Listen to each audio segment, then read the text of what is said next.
Detrás del mundo que conocemos, detrás del telón de lo cotidiano, detrás de lo aparente, lo visible y hasta lo creíble, escondidas entre líneas están las historias perdidas.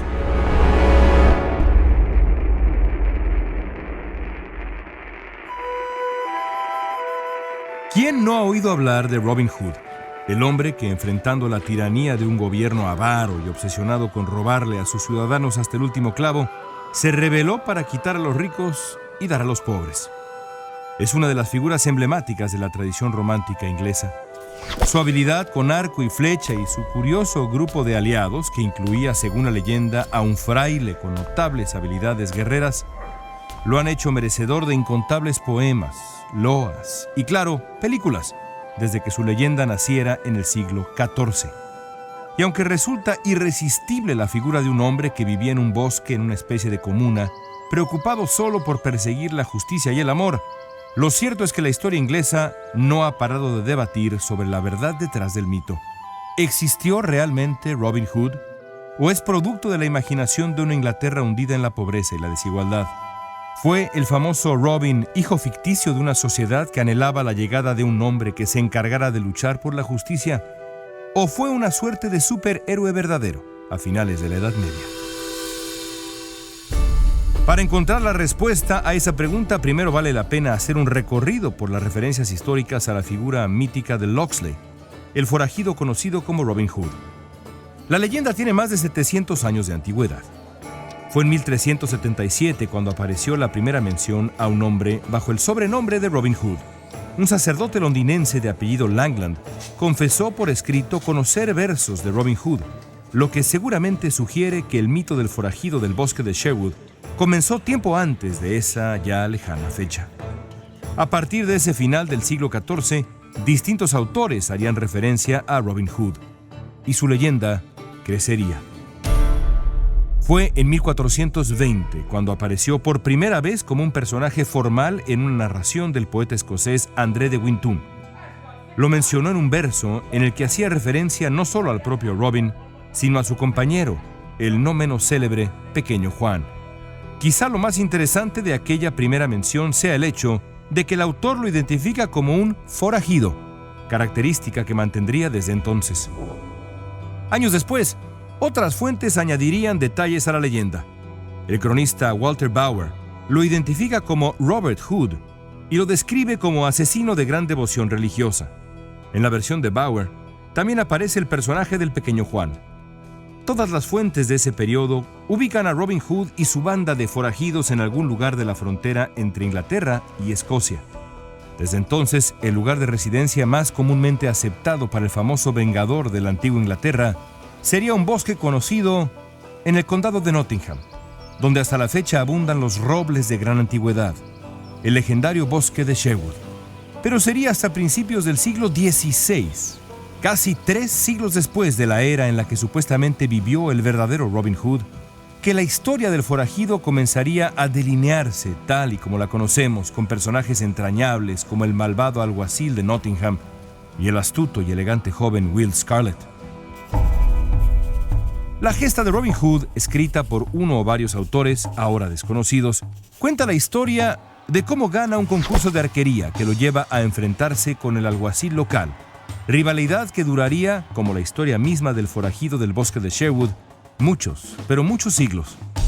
¿Pero quién fue realmente Robin Hood? ¿De verdad existió en algún momento del turbulento siglo XIII o siglo XIV, cuando el mundo se acercaba al final de la Edad Media y las guerras religiosas estaban en su apogeo? Como ocurre con las leyendas de dudoso origen histórico pero profundo arraigo popular, su figura ha sido sometida a muchos procesos de investigación para encontrar al hombre de carne y hueso, si es que lo hubo, detrás del mito. Desde mediados del siglo XVII, varios estudiosos han propuesto una larga lista de candidatos a hacer suya la identidad de quien fuera, a todas luces, uno de los héroes más entrañables del folclore inglés, tan querido en cierto sentido como el mismísimo Rey Arturo, protagonista de otra historia perdida. El primer candidato fue Robert FitzHugh, conde de Huntingdon, hombre que viviera en la zona indicada en pleno siglo XIII. Sin embargo, la principal teoría defendida por un investigador de apellido Stockley en el siglo XVIII, perdió fuerza al poco tiempo. No había suficiente evidencia histórica para suponer que Robin Hood tuviera que ver con el noble conde FitzHugh. 3 siglos más tarde, una pareja de historiadores aficionados rescató la hipótesis para identificar a otro candidato posible. Se trata de Robert Odock, un caballero de la misma época que tenía un nombre parecido al del candidato propuesto por Stockley. Se sabe que Odock tuvo propiedades en un lugar llamado Locksley, en el condado de Warwick, lo que empataría perfectamente con el supuesto lugar de origen del Robin Hood legendario, Robin de Locksley. Y no solo eso, el nombre se parece mucho, obviamente, a Robin Hood, sobre todo si se toma en cuenta que el apelativo Robin es, en muchos casos, diminutivo de Robert. El problema con esta teoría es geográfica. El condado de Warwick está muy lejos del bosque de Sherwood. Tendrían que pasar casi 2 siglos para que alguien propusiera un candidato serio para asumir la identidad del Robin Hood histórico. Tras un largo trabajo de investigación, un joven burócrata llamado Joseph Hunter afirmó, ya en el siglo XIX, que el verdadero Robin Hood había vivido no en el bosque de Sherwood, sino en el cercano de Barnesdale, alrededor del año 1330. Después de leer cuidadosamente la gesta de Robin Hood, el primer texto en contar en detalle la historia del legendario forajido, Hunter concluyó que debió haber tenido una relación con el rey Eduardo II, mencionado solo como Eduardo en el texto original. Acto seguido dio lo que parecía un paso elemental. Revisó todos los antiguos registros de la época en busca de alguien que se llamara, precisamente, Robin Hood, y encontró algo increíble.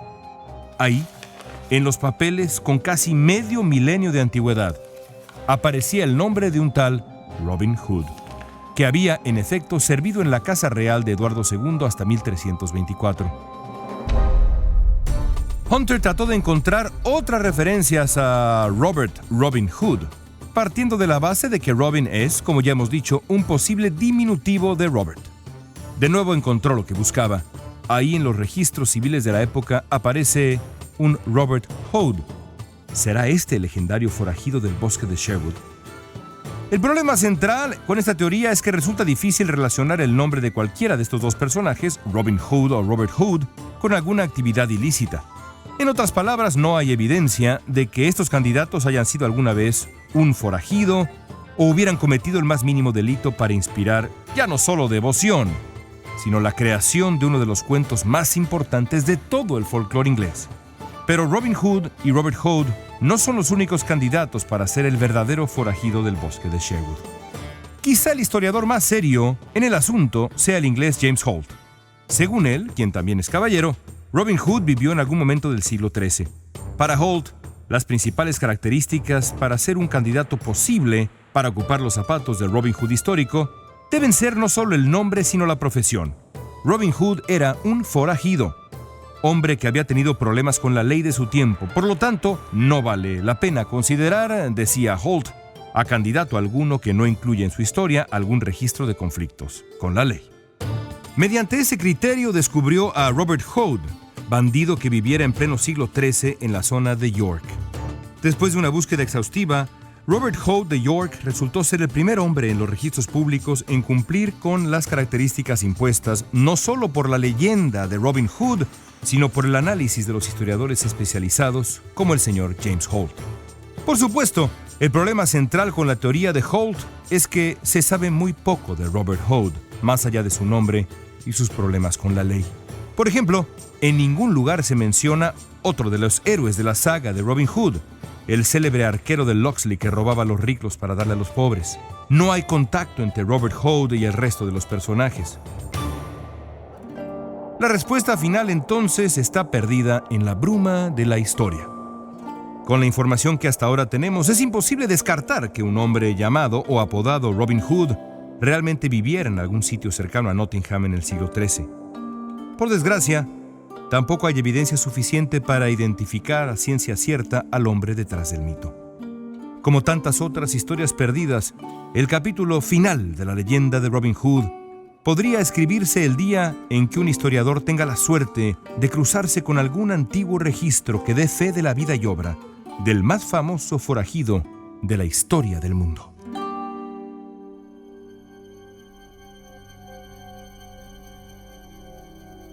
Esto fue Historias Perdidas. Escrito y narrado por León Krause. Editado por Guillermo Espinosa y Jorge Farías. Producido en Clio por Daniel Krause.